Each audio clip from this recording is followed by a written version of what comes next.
Welcome to I Drink Your Podcast, where we drink and talk about movies from 2007. The fourth dimension will collapse upon itself, you stupid bitch. Shut up, I'm a man and I know what's good for me. Bountiful penis. Amen. Boy, my ass is sore. You can get pink eye from farting in a pillow? Yeah, but you gotta be bare-assed. I'm gonna invent a toothbrush for your butthole. It does the trick. Paddington Bear. He's a homewrecker? Yeah, he wrecks homes. You are a murderer of love. I drink your podcast. I drink it up.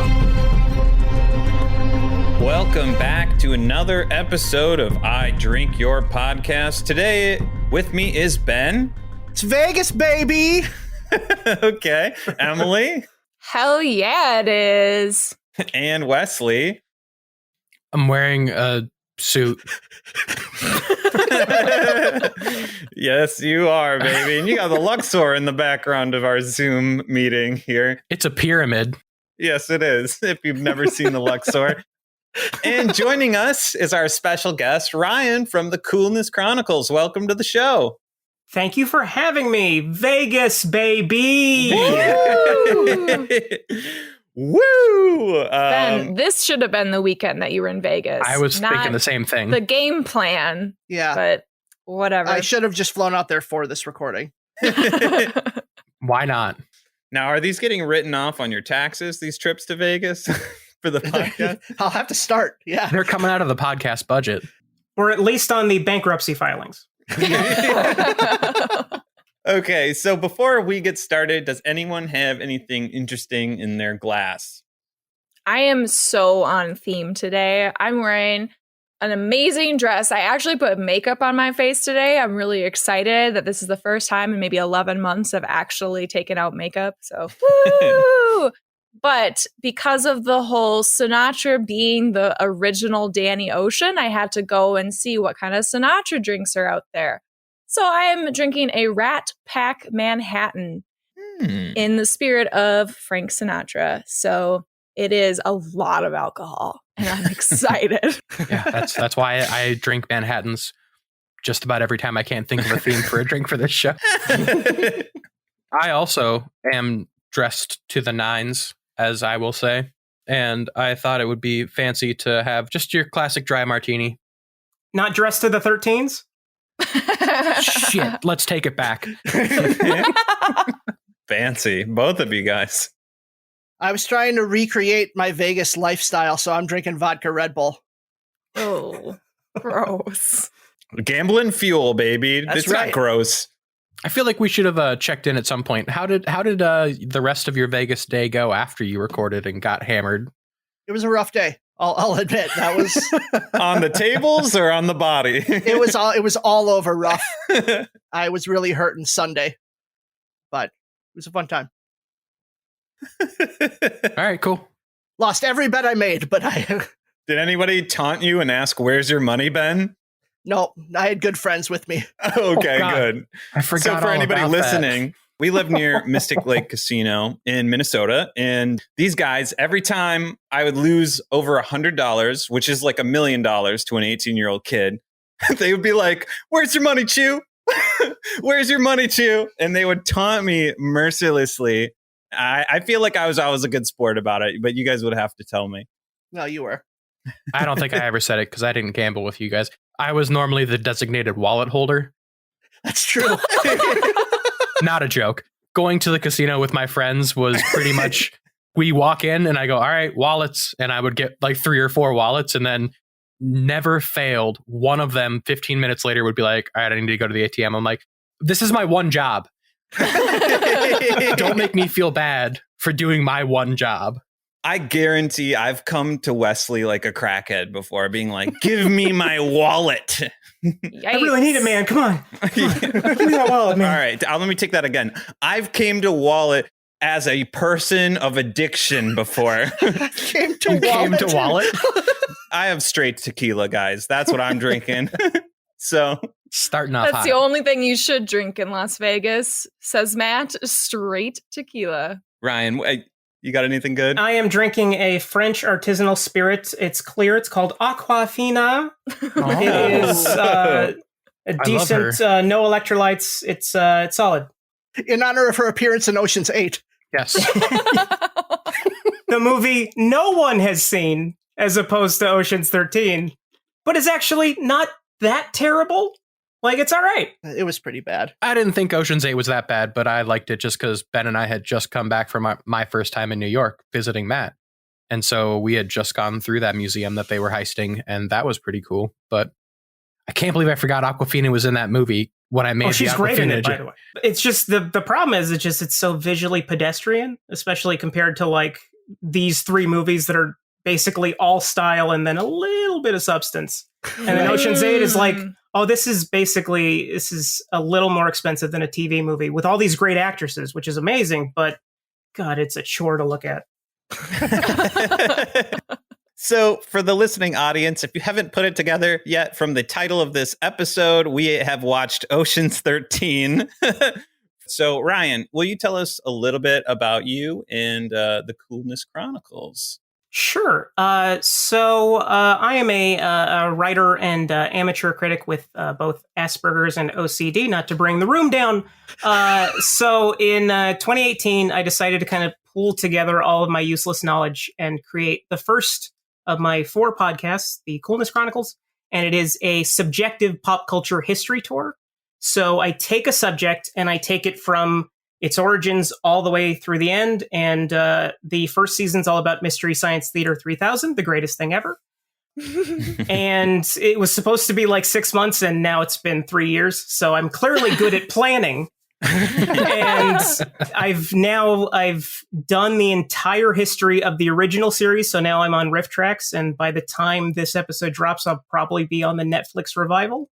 And then once that's over, then I'll be starting season 2, which has nothing to do with puppets. And I'm kind of relieved because, believe it or not, talking about one thing for 3 years is exhausting. Yeah, we'll tell you the same thing in a couple years. I can tell But you at least you guys can pick a different movie each week. Every single week, I'm like, oh, they're still in space. Yeah, they're still talking over that movie. Oh boy, they say some really funny things, those robots. Those crazy robots. I think you got to really get outside the box, and you probably have some really interesting conversations talking about the same thing every week, or at least the springboard starting from there, and then you get to talk about quite a few different things, I imagine. Yeah, I try to do, well, especially back when I talked about the show exclusively, I did these things called Detours, where I would take a reference from the show or a parody that they did and then use it as an opportunity to discuss the actual movie that they're alluding to. And so I'll pair stuff. I'll literally, with no rhyme or reason, I'll take an episode of MST3K and then talk about Boogie Nights for 15 minutes because there's nobody else who's going to talk about a puppet show and Boogie Nights in the same episode. Yep. As you know, our podcast is all about 2007. We go nuts for it. So, Ryan, tell us a little bit about what you were up to in 2007. I'm in my 3rd year of college out of 7, having just transferred to San Jose State and a few months into working at Blockbuster, which is perhaps a more conventional library than I would have preferred. But I was very conventional at the time, so that fit. And at that time, I'm in the full sway of just an obsession with movies. We got 5 rentals every week, and there was not a single week that I did not exercise that option because I got paid shit. So I had to get it through the rentals. Ben, how many legal rentals did you take a week? I remember one time I rented out 15 VHSs at once. Oh my That's God. a slow week for me. Doesn't even sound like fun. It sounds like homework. Yeah, I'm pretty sure Ben abused that system. Well, it was a different system at Hollywood Video. I worked at an amusement park. I can't relate to these guys. At this amusement park, did you get 5 free corn dogs a week? I wish. Because if so, then wish that's I totally had on your brand. So, Ryan, tell me what made you fall in love with movies, because you said it was an obsession. Well, I mean, like it starts because I'm a pretty self-isolated kid, and movies, like at first they were just like, okay, this is something I can do when I'm alone because I don't like reading books. And then my parents started like regularly taking me to the movies at like 4. And after being scared away from the movies for a year because the shark at the beginning of The Little Mermaid scared me to shit, Yes! and I It's ran scary. screaming from the theater and refused to go back for an entire year. But we usually went like every weekend, and then it kind of became like a revival tent. Like it's one of those things where you get in that atmosphere, and it doesn't matter what the movie is. It just matters that you're seeing a movie and that you're not in your house and that you're in this environment where it can't be replicated at home. It's immediate and it's intoxicating. And it was one of those things like my mom had Jesus, my dad had sports, and I had movies. And that's never gone away. If you had to pick a couple, what are some of your favorite movies? Well, my favorite of all time is Empire Strikes Back. Yay. It is kind of my definition of a perfect movie, and that it is eccentric and strange, but it's not to the point where you have a conversation with somebody and you're talking about it and they're looking at you with that face of like, yeah, right, that movie. Oh, you like those movies. It's anybody can get it. But then, going past that, like, Airplane, The In-Laws, the Bugs Bunny short Rabbit of Seville is a masterpiece. Oh. Yes, it is. To bring up a director that we're going to talk about today, Out of Sight is amazing. Memento is one of those kind of formative moments as a kid who finally got to go to independent theaters and then saw that. That's the first thing I saw in an indie theater. And I'm like, oh, they're all like this, right? It's like, no, they're really not. But that's not their fault. Excellent choices. Yep. And Ryan, I want you to know I wasn't laughing at your pain there with Little Mermaid. I just want you to know there are 2 reasons. I thought you were going to say Jaws, and then... How old do you think I am? Well, I don't know, because I saw some B movies, because I had a similar experience at a B movie theater, a dollar movie theater, where I ran out of the theater screaming from Mars Attacks. Oh, God, such a good movie. I get it. I get it. I totally get it. Yeah, when their heads got chopped off, and I was just like, I didn't get any of the humor, and I was like, I will never see a movie again. Wesley, add it to my list. Gladly. Ryan, I'm excited to dive into Ocean's 13 with you guys. Oh, me too. And if you haven't listened to the show before, the first half is going to be discussing and reviewing Ocean's 13, and the second half will feature our Battle of Twits, a creative competition this week featuring myself against Ben. Surprise, surprise. That never happens. Our current leaderboard is me at 7, Wesley's at 5, the guests are at 4, and Emily and Ben are at 0, but Ben has just surpassed and gone to 10. So does that mean that you have something so prepared for us? Yeah, I do. I'll save it for the end, though. We'll come back to it. Okay. You'd think I'd know the order by now, but let's talk about Ocean's 13. So it's directed by Steven Soderbergh, featuring George Clooney, Brad Pitt, Matt Damon, Al Pacino, and many more. But no women. And one woman who was thrown under the bus. I felt very uncomfortable. That's a 5.6. If you don't think a 5.6 is possible, or even likely, then quite frankly, you don't know much about the Billups-Mancini report, specifically the section on the Mojave Block. I know what you're hoping. That'll just be a blind thrust fault. It'll just produce some... See that? That's Rusty. See Rusty? See, he's doing an Irwin Allen. See that? He's not deaf, Linus. After Ruben has a heart attack caused by bad business investment, Danny Ocean and his team of criminals plan a way to get back at Willie Bank. Their plan has 2 objectives. The first, preventing Bank from winning the prestigious 5 Diamond Award for his new casino. The second, rigging the casino's games to pay out hundreds of millions, forcing the bank to cede control to the gaming board. Not the bank, but like a person bank. But yes. The Royal Bank. His new casino is basically just casino themed. Did that bother anyone else? I don't know. tell us about that, please? Yeah, casinos usually have like really cool themes. Like Luxor, which Wesley's in front of, is like Egyptian themed. It's got a pyramid as its thing. Like usually the casinos on the strip have some sort of theme to draw people in and to differentiate themselves. It was probably an earthquake theme, right? Well, it's poorly themed then because he did not plan on that earthquake. Yeah. Well, behind Ben, you have the Paris, so on the ceiling, they have a nice painted blue sky that's very, it's surreal. Once you go in there, you have, Caesar's Palace, which is like the old Rome. And you have like the Cosmopolitan, which is one of the newer casinos that's like, it's all fancy and it's got colors and shit. Somebody want to tell me what that word means? But, I can tell it as a theme and I'm an everyman. And on the outside, it looks like the Google poop emoji building. Except it's red. No, that didn't bother me because I haven't been to Vegas very much. And I guess I just didn't pay that much attention to it. But what I did take notice to very quickly was Mr. Bank. And what a character Mr. Bank is. What do you mean by what a character? Oh, I'll get to it, Emily. He cuts fast. He cuts hard. Anybody that bets against him loses big time. Ugh. And he slices like a hammer, which is not a thing. Thank you both for leaning into exactly what I was just going to say. My favorite quote from the entire movie happens right away, which is, "Oh, I don't lose. People who bet on me lose, but they lose big. You come at me, you better know I move quick. And when I do, I slice like a goddamn hammer." I don't know. And this carries on throughout the whole movie. You just felt this. Well, no, it's mostly based off of other quotes, like this one. "I need answers before I ask questions." Yeah, sure. I knew exactly what that guy was right away. Can you argue with that? I mean, no. And then the final one, which also happens very quickly, is, "I don't want labor pains. I just want the baby."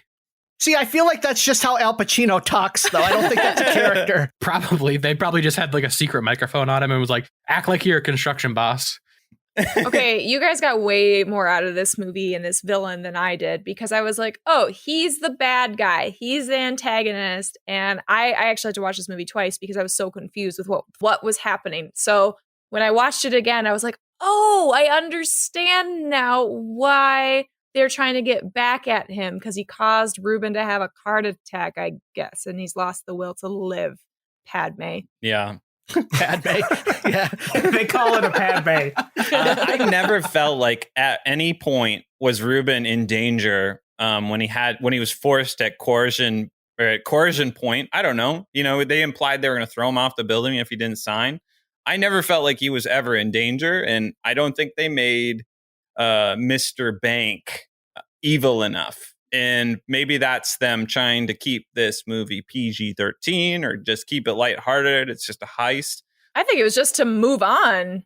That's actually a deliberate choice in that Soderbergh didn't want it to be violent in any way, because he felt that the violence would distract from kind of the after-party atmosphere that you're supposed to get in these films. That's why no one ever uses a gun.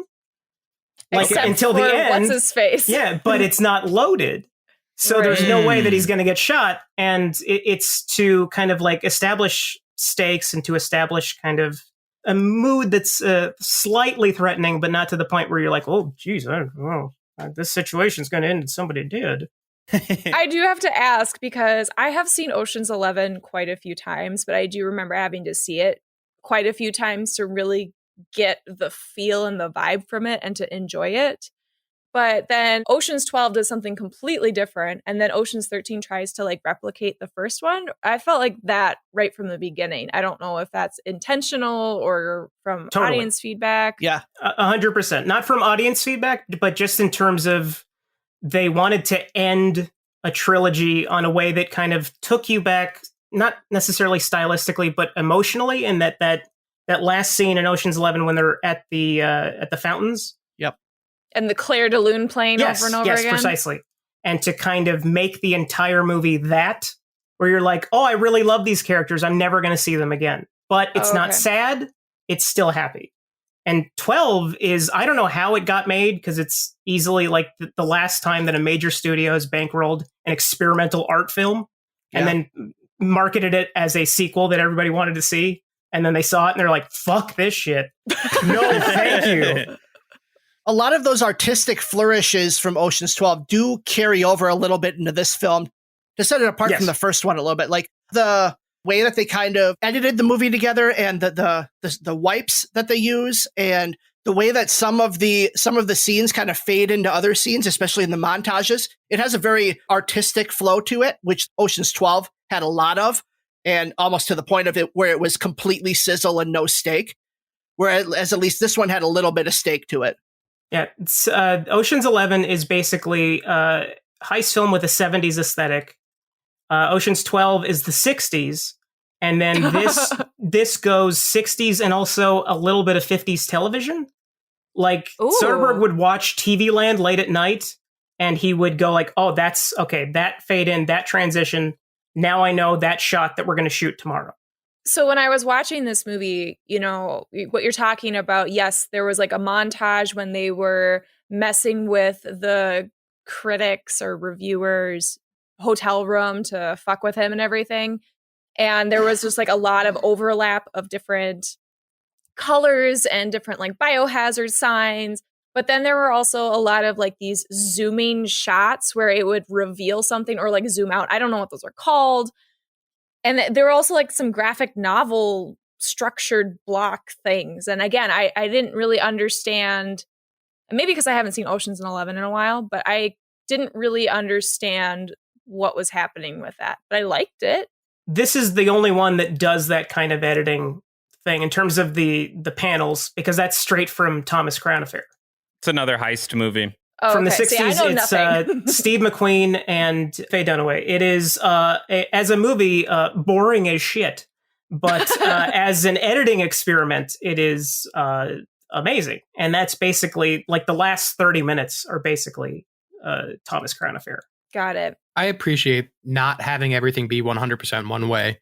And I think those visual effects and montages were interesting. But in a movie where 90% of the planning and action of what's going into your heist is done in exposition, and then to have specific scenes like that hotel scene where they spend, it's not even extensively long, you know, like a minute, 90 seconds, something, where they're setting up this way to get this reviewer to hate his experience. But why that scene versus everything when George Clooney's trying to get Eddie Izzard to like help him with everything, and Eddie Izzard's in there pitching all these like, well, if you're going to do this, then you got to consider this, and oh, you've already considered like, counter this, and, it, right? Yeah, and it's like all that stuff is just dialogue. I don't know, that bugged me a lot. I'm guessing I'm the only one. No, you're definitely not the only one, because, and as someone who tried to sit through this movie and figure out where the act breaks were, only to realize that once he has his heart attack, it's basically breakneck speed until we get to the actual heist part of it, where they're stealing from the casino. It's weirdly structured. How many different stories are there? Well, there's the strike at the Mexican plant, right, for the dice. One. Mm-hmm. There is the Livingston is trying to do something with shuffling. Yep, the blackjack machines. There's the drill that built the channel. Yep. Mm-hmm. The very unimportant person. The Nuff Said Dominoes game with Bernie Mac. And then you've got the old man trying to fake his way into being the Saul. Yep, Saul being the fake reviewer of the new casino. And then you've also got whatever's going on with Matt Damon. Yeah, which I still don't understand. But like all of this setup, they keep on talking about it. And especially Rusty and Danny, like they completely wrote out the two women from the second movie and the first movie. And they said, this is not their fight. And then they just keep having this weird dialogue that intersperses their relationships, but then also the heist planning. I was so lost with so much of the dialogue about everything. You're right, Wesley. All this exposition just made me completely confused. The challenge of a heist movie is that it's all about withholding information from the audience. Mm-hmm. And the challenge is to determine what to tell people when and whether or not to give them the actual right information or to give them a red herring. And it is such a delicate balancing act that can also go wrong. And, you know, in this case, I guess you guys think it went wrong in some way. And in addition to that, Ryan, they also use a bunch of slang that's heist-related slang that a normal person has no idea. Like, what's a Gilroy? It's something they made up. What they use, like... what's a Betty Ross? Yeah, they use a bunch of different terms for describing their maneuvers. They have a glossary. And you need it to watch it. I feel like, okay, I don't have many bones to pick with this movie because I just went along for the ride. When I didn't understand they were talking about a grift or like a sleight of hand trick, I knew what it was. They did a really good job of just, this movie is kind of like a water slide. It has a million twists and turns, and then at the end, you know where you are. And if you don't sit right, you get a burn on your ass. So it's like, I can't really be too critical of this movie versus like the first Ocean's 11, where it's like, it was a little more delicate. It was the first time I'd seen that. And it was like, I was watching the remake first, so I didn't have the benefit of watching the first one. So this movie for me was just a water slide. And I just went along for the ride, except for with the Matt Damon, Don Juan stuff. I felt like, whoa, I mean, like, this female character is evil. You know, she fires a cocktail waitress for gaining 4 pounds right off the bat. But they just completely throw that character under a bus as soon as she sniffs Matt Damon's cologne. And then she just becomes a stupid lady for the rest of the movie. Yeah, Matt, with your water slide analogy, though, the problem with knowing where you end up is that a lot of the stakes are removed. Like, you knew that all of these people were going to make it out of here okay. And because of that, it's like you're just along for the ride, but at the same time, you're not feeling any sense of danger or like the plan's ever going to fail. Even in the second movie, there were stakes. Like, they all got captured at some point, you know. But in the first movie, they had a lot of stakes. This movie, I agree with you, Matt. I was along for the ride because I had literally no expectations. And I still found it to be just this continuous barrel roll nonstop. But I didn't really care. I don't know why. Even the letter writing, you know, they're like, Ruben, we love you and we care about you. And you're this inspiration to us. And you brought us together, whatever their letter said. I don't know. Yeah, Don Cheadle wanted his letter written to him or read to him in a coma. Ben, you need to Google water slide deaths and tell me there's no stakes. Okay? But specifically look up Action Park. They killed a lot of people. Yeah, but if you get into a loop-de-loop water slide, you better know what to expect. You get in there, you're gonna lose some teeth. You know, you play the game, you take your chances. That's right. So, Matt, the title of this movie is Ocean's 13. Who are the 13 that the movie title references? I want to know what you think. Oh my God. This would be, in a million years, I would never get this. Can you name some of them? You don't even have to give me their names, just describe them. You got Danny Ocean. Yeah. You have Matt Damon. Yep. you got the original target from 11, Garcia, I guess, is part of it, even though not really. No, that he is. He's one of the 13. He's definitely one of the 13. You got Bernie Mac. Yep. You got the shuffling cards guy. You have Affleck. You have the meathead who works with Affleck. His brother. You have Don Cheadle. You've got Brad Pitt. So we're up to 9. You got Acrobat guy. Yeah. 10. Yeah, that's it. I that's all I got. That was really impressive, Matt. Yeah, you got 10 out of 13. The ones you missed were Ruben. Oh, the guy of course. Who, in the coma. You've also missed out on the old guy who pretended to be the Saul, the reviewer. Okay. Saul. The late Carl Reiner. R.I.P. And then the one that is maybe most in question would be Eddie Izzard. I think he's one of the 13 as well. Well, he does show up, or she. I know that she prefers she pronouns, but is okay with he pronouns too. I looked this up. But she also shows up right at the end during the heist. You know, there's all this planning, but then she's there and it's like, whoa, Eddie Izzard's back. I totally missed that. But I would even say, even if she didn't show back up, she's in there trying to help them in the beginning. But then also when Blackjack Shuffling guy can't get it figured out, also calls Eddie Izzard. So she's involved through multiple parts of this movie. So I'd totally give that to as one of the 13. I'm gonna hunt you down. I know people highly invested in my survival, and they are people who really know how to hurt in ways you can't even imagine. Well, first, I know all the guys that you'd hire to come after me.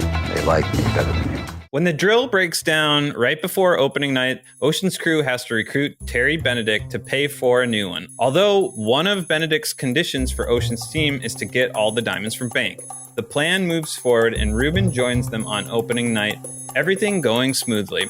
Secretly, Benedict contracts Master Thief Francois, the Night Fox, I'm not even going to go try to say that last name, to intercept the diamonds, but Linus didn't make the switch, so he ends up with fake diamonds. Bank loses big, and Ocean's 13 buy property on the strip for Ruben.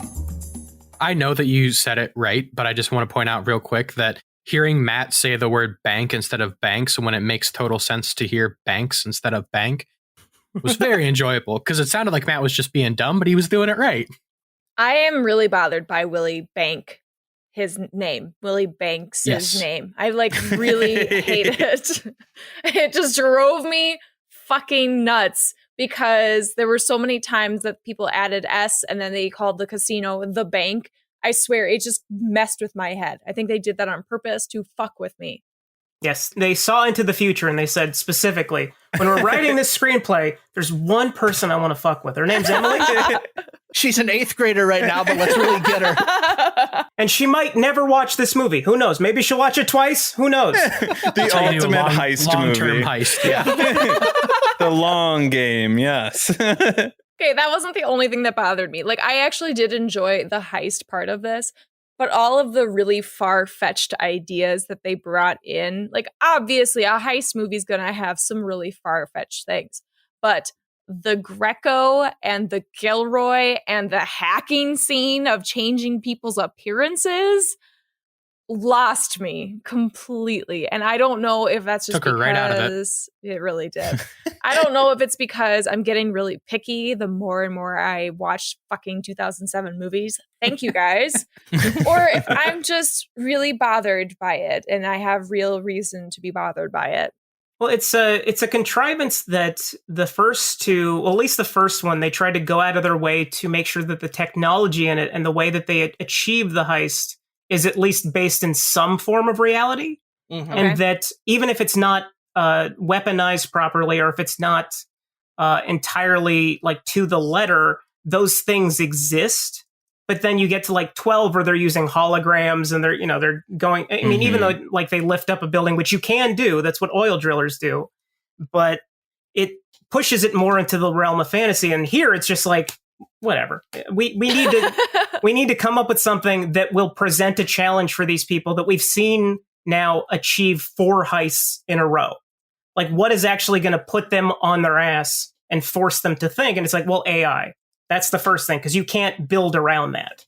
That's a perfect point. And just to go back to Emily's totally justified complaint about how many 2007 movies we've watched, I've really started to make some connections just with this year and kind of drawing some comparisons with where technology was at. Because, looking back on it from where we're at now in 2021, thinking about Mr. Bank getting a attaché security case from his employee that's supposed to be this huge, look at what I got you. And it's this gold-plated Samsung cell phone that still has a 9 key with a tiny screen.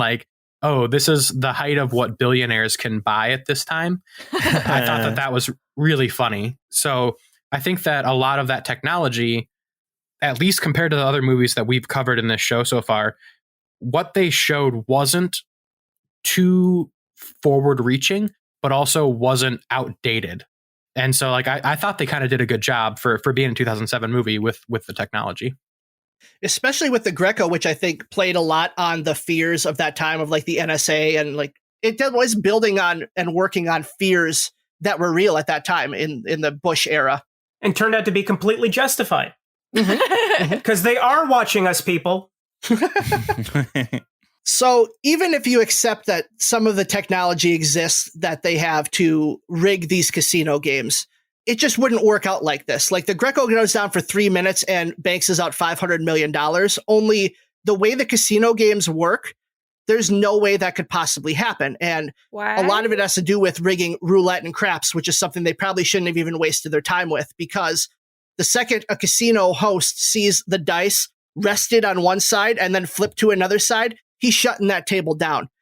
And beyond that, with craps, Rusty and Danny were betting on craps to come out, which is Snake Eyes.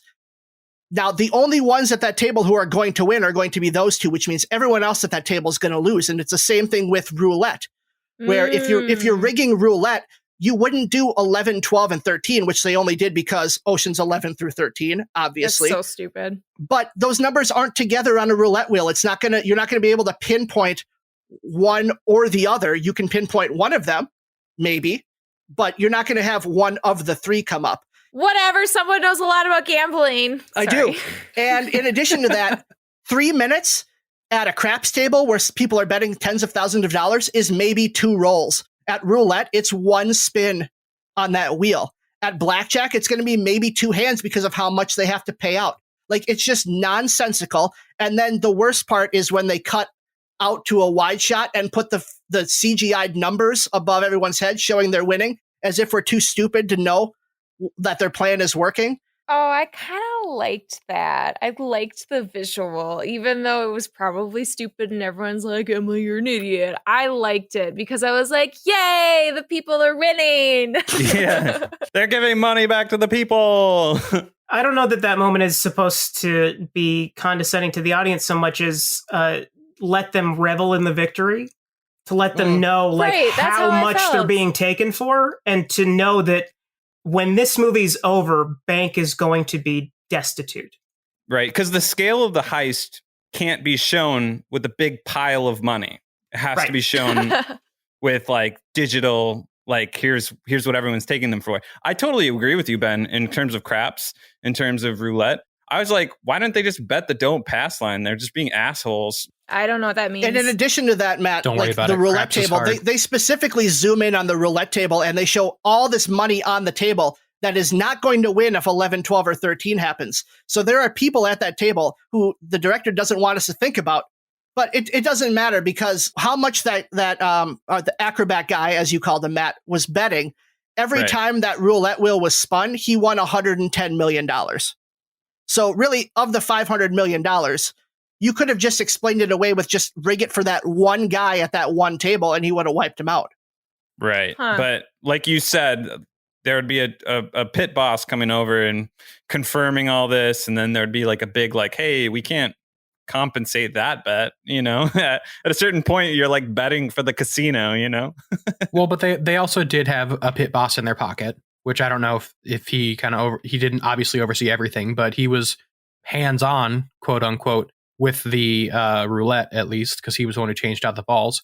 But also they relied on the whole Greco thing, where they also had non-Ocean's 13 members winning. Because I think the point was almost more to bankrupt the guy, not to get away with a lot of money. And the card machines are definitely not from the casino.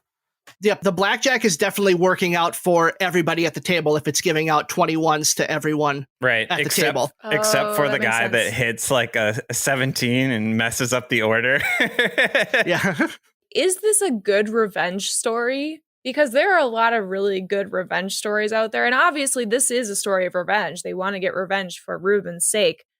But in the way that they are doing the revenge, is it told in a good way? Or is this just like categorized as only a heist film? Well, it's Ocean's doing a revenge story. Yeah, I would say primarily a revenge movie. It's barely even a heist. It's a heist in the sense that they get the diamonds, but they're not doing. I mean, they even, when Benedict says that he wants the diamonds, they're like, no, that's not part of it. We don't really care about that. But it's what I like to think of it is that it's also the entire crew doing penance for basically in the first 2 movies stealing for themselves or to get money to pay for the fact that they stole for themselves. And this is their way of like saying, okay, we're going to give it to every single person who walks into this casino tonight. Right. It has nothing to do with us walking out richer. It has to do with the guy that we want to fuck over getting fucked over and the people whom we didn't pay any caring to whatsoever walking away rich. Yeah. Right. You know, that actually might be why I liked this movie a lot more the second time around, because the first time I was just fucking confused. I honestly had no idea what was happening. I missed a lot of the dialogue of exposition. But the second time around, I really started to just ride the train. I was like, this is kind of fun. I ignored any of the plot holes. The FBI whole thing was a little bizarre, but I still just had a nice time. It was a nice story about friends, and the relationships were kind of silly and fun. So, one fun fact for me, which I almost thought about changing this into my observation segment, which might end up being a future Wesley thing. But I watched this movie with subtitles. Did that help?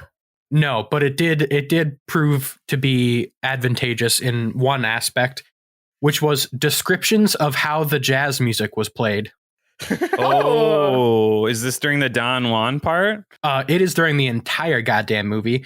Every jazz background music that's happening when there's no dialogue going on, and I'm just going to list these because I couldn't believe it. But the first time I saw it, the first one that came up was whimsical jazz music. And then the next one was quirky jazz music. Oh, and I then can hear the that next one was upbeat, funky jazz music. Oh, yeah. And then the next one was slow, ethereal music. Ooh. And then Ooh. funky jazz theme. And that happened 5 more times. But they weren't done because there was also cool jazz theme. And then finally, my favorite, jazzy intro begins featuring harmonica. Oh my God. Those are actually my Letterboxd reviews for David Holmes' score. So it's fair to say, Wesley, this is a jazzy movie. If you were deaf, you would have to assume that just by reading the subtitles, this movie is 90% just jazz music. Didn't feel like a lot of jazz music to me, honestly. I thought the music was pretty good, but I thought the name. I know, but it didn't feel like jazz. It's the best soundtrack of the 3. And these are like well known for having amazing scores. Mm-hmm. But like David Holmes is at the top of his game in this one, especially when it gets like Henry Mancini level. Like it's, I have half of the soundtrack on my phone and I listen to it when I ride my bike. Like it's like, it's charging and but it's also like, he'll put in like harmonica and he'll put in like distorted guitar. And it's oh my God, it's so amazing. I'm picturing Ryan on his bike, biking straight into a bank and trying to hold it up. I picture Ryan taking a lot of chances on his bike, maybe like doing a little slide underneath a semi to like take a little shortcut. That music is crazy. One last thing that I do want to mention and talk about, the ending with the whole Linus relationship with, I don't remember her name, and she was the only female character, and I feel terrible about it. But what the fuck was that? They had this whole earthquake thing going on. I was not following what that was about. He just had to get into the room with the diamonds, and she would be okay with that. Like that was the part that I was dreading coming back to, because I remember like being uncomfortable in 2007 and thinking like, did that get rapey? But thankfully, it's not about really seducing her or like taking advantage of her that much. It's about getting in that room. And right, they like, make clear that anything. he never takes his clothes off. It's never like she's the one that's kind of like the more aggressive of the two, which doesn't really make it better. But still, yeah, it's an uncomfortable scene. The way they paint her character, just fish out of water for the way they set her up in the beginning. And like, as soon as she gets a whiff of his cologne, and they even had this weird shot where it had like the Gilroy, it had the scent going into her nostrils, like in this very close up shot. I don't know. It creeped me out. And then she was trying to take off his pants during the earthquake, and her hair was disheveled. Underwear. It's about 2 steps away from a roofie, but not committing all the way, which is still terrible. Yes, the fact that she is one of the only female characters and probably the only one with more than one line. I know that the front desk clerk like played a role in this as well. But I honestly can't think of any other females that got any screen time other than background. But then just to have her as this like second in command, it just takes away all of her agency to be like, nope, she's a cougar.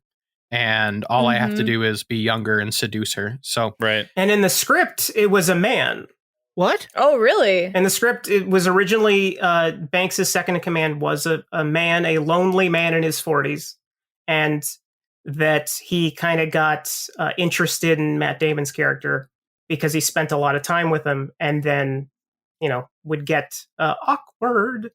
I'm so glad you're here, Ryan. Yeah, Ryan, in 2021, I would have liked to have seen that character be a man. I really worry about how they would have tried to handle that in 2007. That would have been really I don't fucked think up. they would have done it well. Yeah, I don't want to live in the multiverse where that's a movie, and I have to think about, how cringy does this get?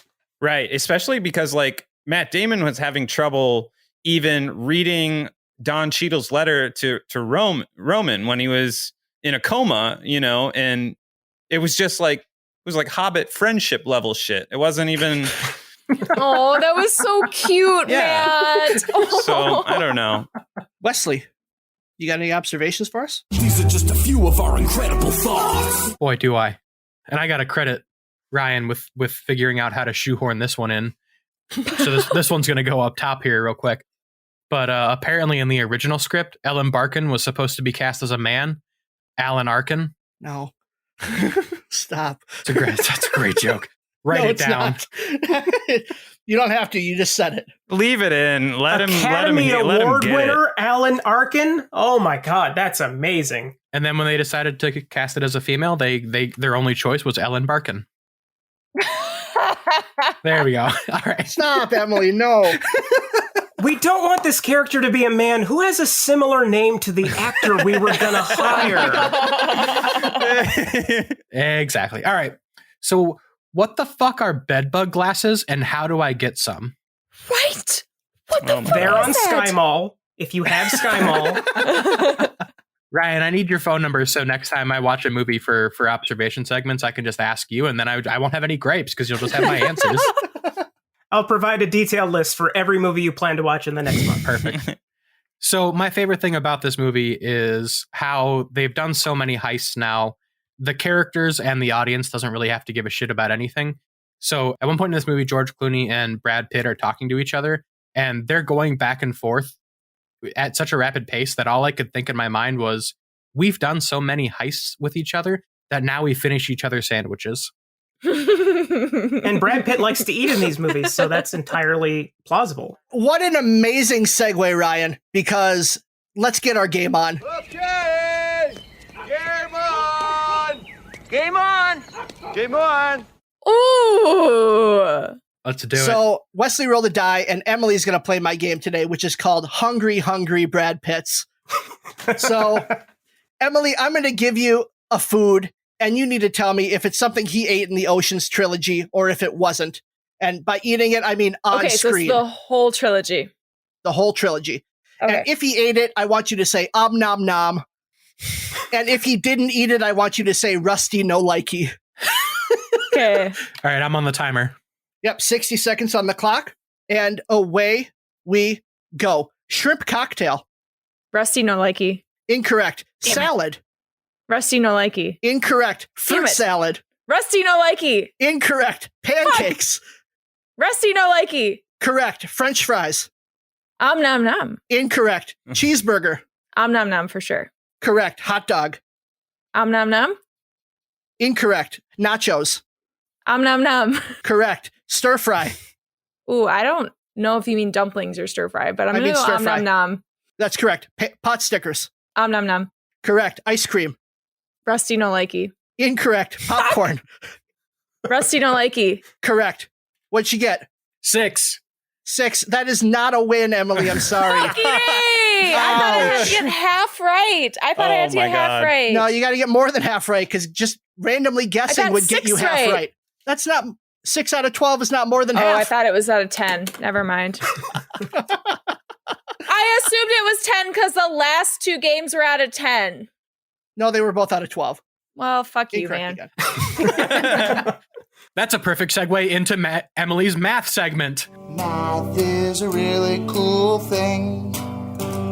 So get off your ass, let's do some math. Math, math, math, math, math. I decided to go back to some probability. I have done some work on probability before, but because we're in Las Vegas, we have to talk about probability. So what is the probability that the Night Fox gets duped by the same fucking trick of a fake valuable item? Well, in Ocean's 12, he gets tricked with the fake golden egg thing. And he steals it, and this famous thief, or at least really great thief, gets duped by that. So we have experimental probability of 100% he fucked up. And guess what? It works out because in the Ocean's 13, he fucks up again and doesn't realize the diamonds are fake when he takes them off of Matt Damon's chest. So, wow, that is my probability for this week. So what are the odds of it happening? 100%, baby. Wow. Okay. Oh wow, Emily's going full Matt. Wait, is that a good or 100%, bad baby. thing? You have to do push-ups. You have to do push-ups. You have to do push-ups. Now, did you mean that as good or bad? It's good. It's good. It's always good. That's more push-ups. That's more push-ups. I'll do them later. People don't want to listen to that. Do them after your summary. Let's hear it. Let's see it pop up. Pop it up. That's not it at all. So Ross's and Monica's dad fails to build the casino, and towards the end, he's given a second chance at building said casino. Oh. And then how about a review coming from Ryan? If I'm laying out my favorite filmmakers ever, it's like Soderbergh and Hitchcock and Lynch, all people with a singular ability to tell a story or conjure a vibe or just craft something that's cinematic in a way that's both mainstream and idiosyncratic. And this is the guy who gets nominated for Best Director twice in the same year. The first time this happened in almost 60 years, and then goes right into a remake of a Rat Pack movie, then shoots a little experimental comedy on a camcorder, and then adapts Solaris. So the triumph of Ocean's 13 is his merging of old school techniques with new school escapism, creating an atmosphere that I want to live in with characters that I am pulling for intensely. And for the entire last half hour, I have a smile from ear to ear. And I do not smile. Thinking about the combination of a brilliant score, ravishing cinematography, and pure infectious joy raises the hairs on the back of my neck. It is a trifle. It is a confection, but far from empty calories. 4 out of 5 magnetrons. Nice. Oh, wow. Ryan, I was so enthralled with your review. You definitely are not an amateur critic. You are way better than an amateur, in my opinion. I get into Southern preacher mode and I just can't stop, you know. So before we get into our battle today, our two competitors, Matt and Ben, are going to have already picked 3 characters for each other. To do something special. Yeah, you'll find out. You'll hear. It's a little tease, but it's only like I don't know, probably for you like 20 seconds. For us, it's going to be a couple minutes. Ooh, exciting. But I'm going to roll a die. And that die is going to determine both who goes first in answering the question and who's going to give the other person their characters first. So, Matt, you get to go first. So, Ben, why don't you give Matt his characters? Matt, your characters are E.T., Jar Jar Binks, and Agent K, who is Tommy Lee Jones from Men in Black. Matt, what are your 3 characters for Ben? Your characters are Biff from Back to the Future, Yes! Cal Hockley, a.k.a. Billy Zane from Titanic, and then Sid from Toy Story.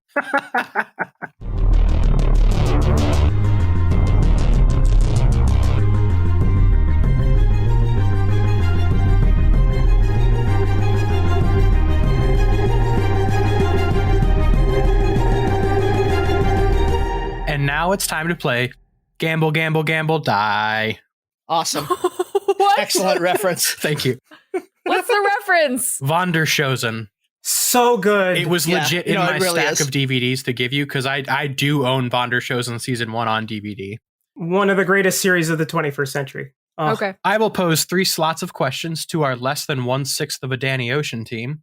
They will try to figure out what I already know and then are going to answer and present how they outsmarted me before I even started asking the question. The winner chicken dinner of each round gets 1 casino chip, but secretly it's an elusive crystal tourmaline chip, which is actually worth the equivalent of one up mushroom from Mario. But second place gets a fucking bed bugs. Oh no, I don't want that. I will be more easily deceived by the exposition heavy and jazzy answers. So, Twits, are you ready? Ready. Oh, yeah. All right. So there is a long-standing tradition on I Drink Your Podcast to both allow your opponents to choose your characters, but also to build the best possible team to get the damn job done. So this week, your opponent gave you 3 characters, and I want you to fill out the rest of the roster for the best heist team. And Matt is going to go first, who Ben gave him the starting point of E.T., Jar Jar Binks, and Agent K. AKA Tommy Lee Jones. Okay, so their master plan, or the heist, is to steal the Death Star, which is a threat to all civilization in our galaxy and other galaxies that are far, far away. Now, I think my heist would definitely have Agent K playing the role of the Danny Ocean, you know, the man in charge. Jar Jar would be my getaway driver, and E.T. is my specialist, who is so tiny he can fit through any hole and hide in plain sight in any space. So they would all work together, and anytime Jar Jar got into any hijinks, or anytime E.T. would spout off the horn as the bad boy just wanting to go home, Kay would hit him with the forget me now flashy thing, and they would continue right along on their heist. And my ultimate heist twist is at the end that Jar Jar would try to double cross everyone as a Sith Lord who's been playing the stupid character, and he stabs Kay with the lightsaber before Kay is able to hit the airlock, sending him into space, where he is then saved by Elliot, and the two drive the Death Star back home into the space parking lot where they disable the big fucking laser. Oh, wow. I think my favorite part is E.T. being the one who fits into small spaces, because, you know, E.T.'s expertise at agility. He's tiny. And then there's that whole scene where he's in the bedroom. No, my favorite part is that you called it the memory flashy thingy. The forget me now? The forget me now. That was good. I don't want to break the reality of your bit because it was quite good, but Agent K arrests aliens for a living. So why is he working with 2 people that he should be deporting? Interesting. Ryan, great question and a great point. But as we all know, Agent K often works against the Men in Black MIB organization because he knows more than the organization. And that's what good storytelling is about. He's got to go against his own people to get the job done. And at the very end, they see that he was right all along, except for he didn't know Jar Jar was a bad guy. So, egg on my face. Touche. With that, let's see how Ben turned your trio of Biff Tannen, Billy Zane from Titanic, because I don't know what his character's name is, and no one needs to, and Sid from Toy Story. Yeah, so unlike Matt, the target of my heist is a real life thing. There's a Bitcoin miner in the UK who accidentally threw away a hard drive with $300 million worth of Bitcoin on it, and it's currently sitting in a landfill, which the city refuses to let him go in to search for. So my crack team will be able to gain access to it because Cal, who is rich, will be able to finance our endeavor, and he will be able to get his way onto the Newport City Council by pretending to be a single father to 3 children who he has taken as pretending are his, just like how he got on the boat. Sid, who, as we saw at the end of Toy Story 3, is now a garbage man. His expertise with trash will come in handy as we excavate the site in search of the hard drive. And Biff is perhaps the most important piece of the puzzle, because he's needed to bully the original owner of the hard drive into providing all the information as to where the hard drive might be located, how to access the contents of it, and explain to all 4 of us what a Bitcoin is. I just want a clarification, Ben. You meant on the lifeboats, not on the Titanic. Right. No, he painted his way onto the Titanic. No, it's a deleted scene. Cameron cut that from the movie because it was too long, but that's actually how he got on the Titanic. The irony was he stole 3 kids to get on the Titanic, but couldn't find them when he needed to get on the lifeboat. I don't think Cameron cut anything from that movie. You know, you guys are really volleying back with these logic points that I can't really argue with. No, I appreciate the approach to continuity. It's very canon. These are how these characters would react in this situation, except one thing: Biff didn't call anyone a butthead. But that is it. Well, his bullying is left up to the imagination. Like I didn't fully explain his bullying, but it would heavily rely on the word butthead. I promise you. I do have one question. Where did all 3 of them meet? They all met at Harvard, where they were all studying their various, majors. Biff was in casino management, Sid was in trash management, and Cal was in wealth management. You got to get those managements together. Yeah, that's right. Harvard's known for management. All Harvard teaches. Business school hangs out together. Do they get it? Do they get the hard drive? Okay, did you hear my team? Of course they get it. Did they split it? Does that? Well, I mean, it wasn't split evenly. Like, obviously, Cal's gonna fuck with them, right? Well, no, I'm gonna fuck with them. All right, on to question 2. Just like Mr. Bank didn't see how he could not receive his 5th 5-diamond award, Matt and Ben have no idea what's coming next. So, Emily? We have a mystery question for you. Ba-ba-ba. So you are going to have a minute or so to improv your answer to the minute question. Ben is going first because Matt was rolled for the first one. So Matt, you're going to take your headphones off during Ben's answer so you don't hear the mystery question. So go ahead and take your headphones off. Ben, your mystery question is, what elaborate scheme would your friends have to do to get you off your deathbed? Well, the thing that really gets my motor running, as we know on this podcast, is cranberry splash Sierra Mist. So it's seasonal. So the scheme that I would need them to come up with is, they would have to infiltrate PepsiCo and get me access to enough cranberry splash Sierra Mist to get me through the entire year. Now, normally this wouldn't be a problem. 200 to 300 2-liters would do it. But my daughter likes it. She drank my entire supply. What the fuck? So now I need at least 500 to 600 bottles just to get out of bed.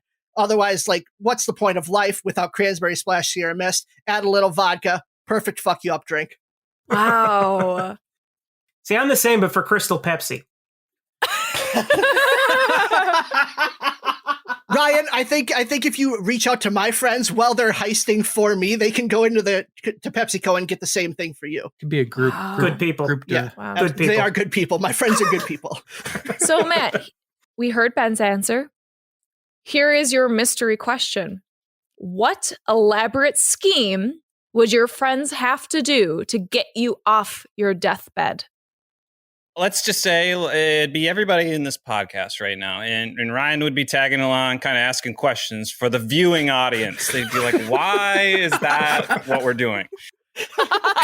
So I'd be lying in the bed. You hear the beep, beep, beep. And, Wesley would be like, look, Matt, we need to give you something to live for. So we've gotten you a jumbo-sized bubble bath. Okay, and then as these good answers started happening, the beeps would start becoming faster, and you could tell what was working, right? So you'd be like, oh, and the Jets, they have a winning record this year, Matt, and you'd be lying to me, obviously, but I wouldn't know that because I'm coming off my deathbed. So you hear the beeps starting to get faster, but then you'd start going down the wrong track. You would start to be like, oh yeah, and also Britney Spears and Justin Timberlake are going to be there. And that would be the wrong answer. And then you start to hear the heart rate slow down. But yeah, it'd just be just a wonderful jumbo-sized bubble bath with Harry Potter on a big screen TV. But guess what? Guess what, guys? This time everybody's getting in the bubble bath. And Ryan would be like, why are we in here? And then it's cut to all of our faces and we all have bubble bath beards and be like, do we even need to answer that question? Perfect. Perfect. You know, that's an answer to any question I ever ask, by the way. So, Ryan, for you and the sake of the audience members that haven't listened to the entire I Drink Your podcast collection, or just happen to be friends with Matt, Ben, and myself. Right. So Matt used to just hang out in your bathtub or jacuzzi or something. Jacuzzi bathtub. Jacuzzi bathtub. Yep. Reading/watching Harry Potter while his friends were over, just like hanging out, and he would be in a separate bathroom. That's a baller lifestyle right there. Right?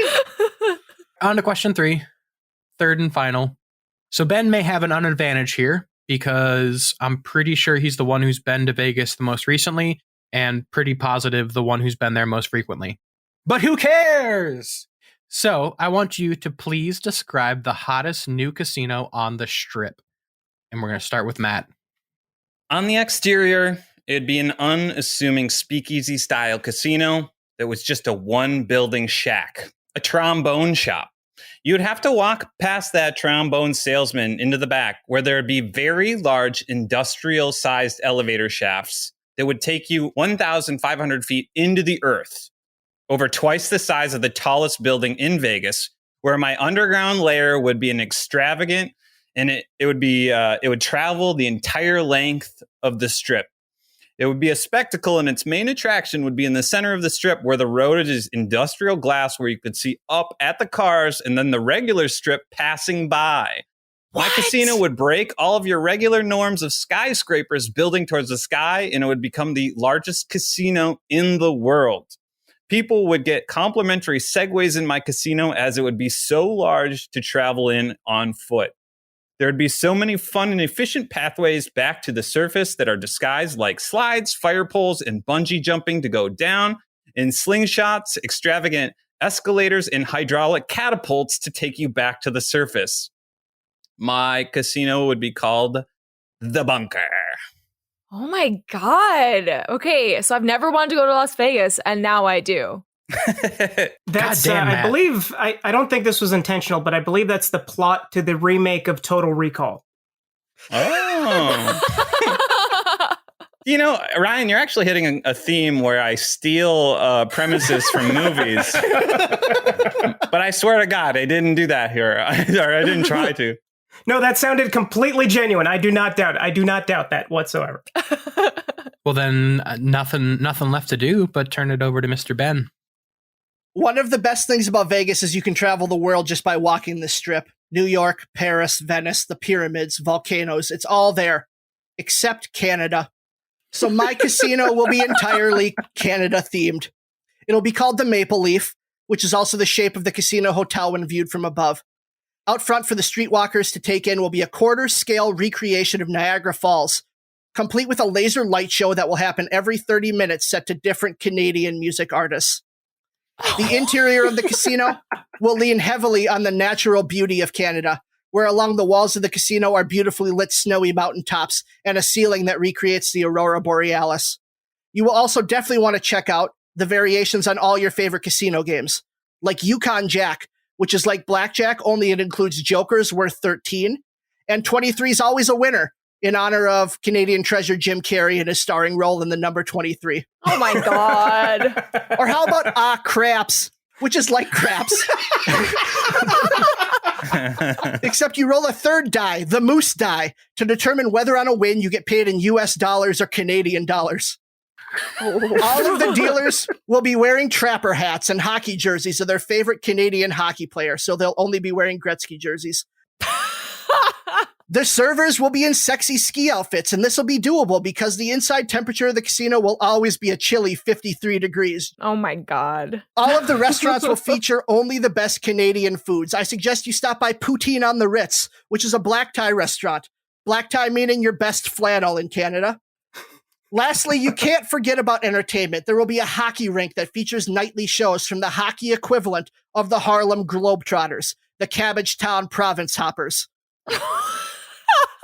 The main stage amphitheater will be a cycle of the greatest Canadian musical acts of all time: Celine Dion, Bryan Adams, Avril Lavigne, Nickelback. Oh my God. And there will, of course, be a Cirque show on site, which will be French-Canadian themed, so just like every other Cirque show. And while the casino will not host any UFC or boxing pay-per-views, they will be home to the only bear wrestling pay-per-views on the strip. Fuck, I'm in. I just want to apologize right now to all of our Canadian listeners, because we have quite a few, because from Justin DeCane from Canada, Johnny Now from Canada, all the classics I've never seen from Canada. I don't know why you're apologizing. This is, they want to be here. Let me tell you, this is like home to them. I'm going to apologize because I can't confirm nor deny any of these stereotypes. So I'll let Ben die on this hill. But I think Emily, myself, and Ryan here should be free from backlash. I gotta say, Ben, I love what your casino is all about. Thank you. Ben, how did you manage to get Celine Dion from her deal with Caesar's Palace? More money. It all comes down to money. You pay her in Canadian dollars, which are worth more than US dollars, and she just came right over. They're worth less. Canadian Bitcoin is what is worth more, right? That's not a thing. We'll ask Johnny Now. I'm 100% certain Canadian dollars are worth less. Yeah, but she doesn't know that. Shh. How is it my fucking casino is more probable than Ben's? Get the fuck out of here. Your casino's impossible to build. Well, there's a little and away.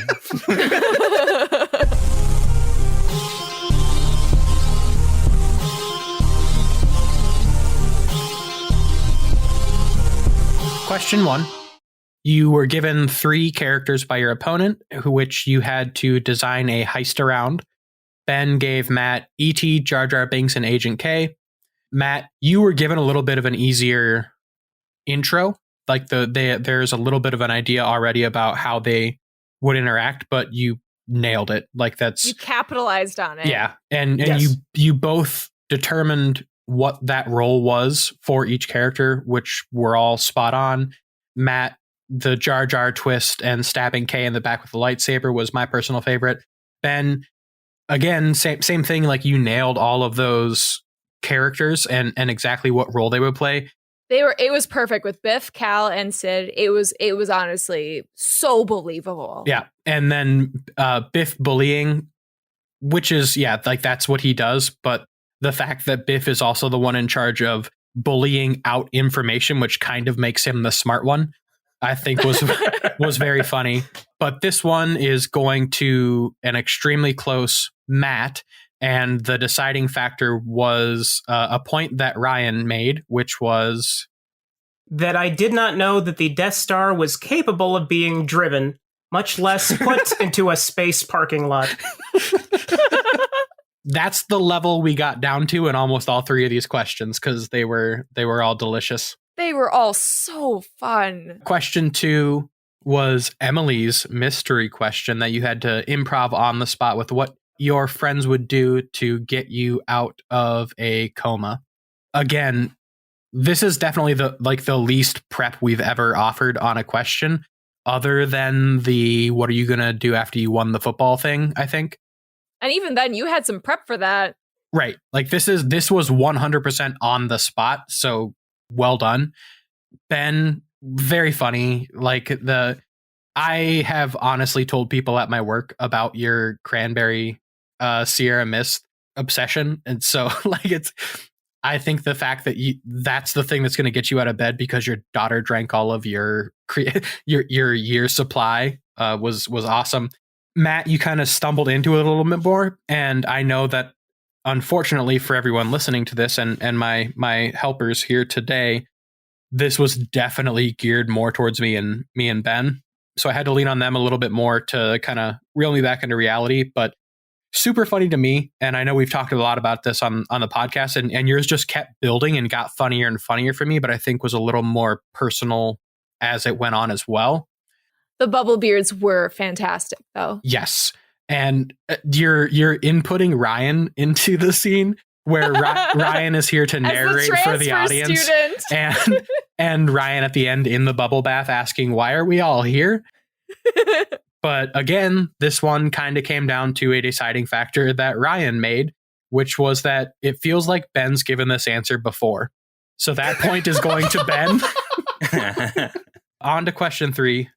Fuck, you guys, this was just both so funny and so wonderful and put together in such a way that like I actually wanted to go to Vegas, which is amazing. I also legit proposed the idea of splitting this because I thought that both answers were so phenomenal. Matt, yours was a little more in the, I won't say practical because there's physical restraints to it, where Ben's is more of a tactical, is it impossible to get all this stuff happening? But Matt, yours feels like something that, you know, maybe in the future when the technology catches up to the maybe the ability to do this, that feels like such a thing that could happen. And the whole time, there's absolutely no way. You don't know what's in the future. Yeah, I guess that's true, but anyway, so I think that from a physical standpoint and like what that would look like and kind of fit into the Vegas Strip, I think would be something that would draw attention. Ben, I got to be honest, I thought it was a very hard one to beat for Matt once you started, but you just kept piling on, and maybe I'll throw this in Canadian terms. You kept shoveling more and more snow onto this, and God, everyone wearing Gretzky's jersey, aw craps. The Canadian Cabbagetown province hoppers. Canadian Bitcoin, home of the only bear wrestling on the Strip. God, I'm still torn right now because I don't think I honestly made a decision. I'm regretting that now. No, you made a decision. You made a decision. Yep. And it really was Ryan. Which the only thing that Matt's answer was missing was a boxing match between the Morlocks. Sorry, my answer's grounded in reality. Okay, I don't have any dwarves tunneling in Vegas. Sorry. No, I'm sorry. That was silly. Yes. No, you're good. You're good. I'm going to determine the winner of this answer based off of the randomly chosen words that I used at the very beginning of this Twits intro, which was, I will be more easily deceived by the heavily exposition-based and jazzy answers. And I think that the more exposition and jazzy answer was Ben's. Well, I just want to say, jazz is about the notes you don't hear, Wesley. But I'll concede. We need to end this episode. I'll concede that answer to Ben. Hey, I'd be happy to give a tie, but I didn't think that anybody would be into that. No, we weren't into that. Yeah. Well, this was officially the episode that broke Wesley as a judge. Yeah, you guys need to Congratulations, Ben. Stop being good. Thank you. You as well. You did a great job. That puts me at 8. Ben at 2, and he just cashed in 10 points. So what are you going to be making your reward? My reward for cashing in these 10 points is that I don't want to have to do this for the next 2 weeks. So I need a break. And I'm going to, you know what? I wouldn't have gotten to 10 without Matt. So Matt, you also get a week off. Congratulations. Thank you so much. I love you, man. So next week is Emily versus Wesley. Who's going to judge? I'll judge. You're going to take 2 weeks off, but not really? It's not really work what you do, Wesley. Okay. Ryan, did you have a fun time? Absolutely. This is quite a treat. I hope so. We're a funky bunch. Yeah, but there's no front person for us. We're just and the funky bunch. Ryan, thank you for being on. Would you like to plug your podcast and your side project podcast as well? Yes. So if my description of the Coolness Chronicles didn't scare you away, that show is on iTunes, Stitcher, Spotify, iHeartRadio, wherever you find podcasts, maybe even where you don't. And then I also do, I'm on Patreon, patreon.com/Coolness Chronicles. We do weekly episodes every week. That's how weekly works. Where we kind of spin off from the episode that airs on Tuesdays and kind of does like deep dives into stupid shit like the Batman movies. And I'm on a podcast called Reels of Justice, where you can find it wherever you find Coolness Chronicles. And we put movies in a courtroom setting, and we determine if a film is guilty or innocent of being a bad movie with a defendant, a prosecutor, a judge, jury, it's a lot of fun. And we've actually had a lot of guests that have worked on Mystery Science Theater. So check it out. Awesome. That's so cool. Yeah. Well, awesome. Thank you again for being on, Ryan. It was a real treat. You're on Instagram and Twitter and all that too? Yes, Instagram at the Coolness Chronicles, on Twitter at Coolness Pod Ryan. And for everybody else, this is where I'm going to ask you to subscribe, rate us, and, share us with a friend, do all the things that help podcasts grow. We're on social media at IDYP_podcast, both on Instagram and Twitter. And Ben, what is our next movie that we're watching next week? Yeah, next week we'll be watching Mr. Brooks, the Kevin Costner thriller, and we'll be having on Nick from St. Paul Filmcast. Yay, local! Yeah. It's so exciting. Not you, Matt, but... All right. kick a man when he's down. All right, well, bye, everybody. Thanks so much, everyone. Bye-bye. Thank you, Ryan. Thanks, everybody.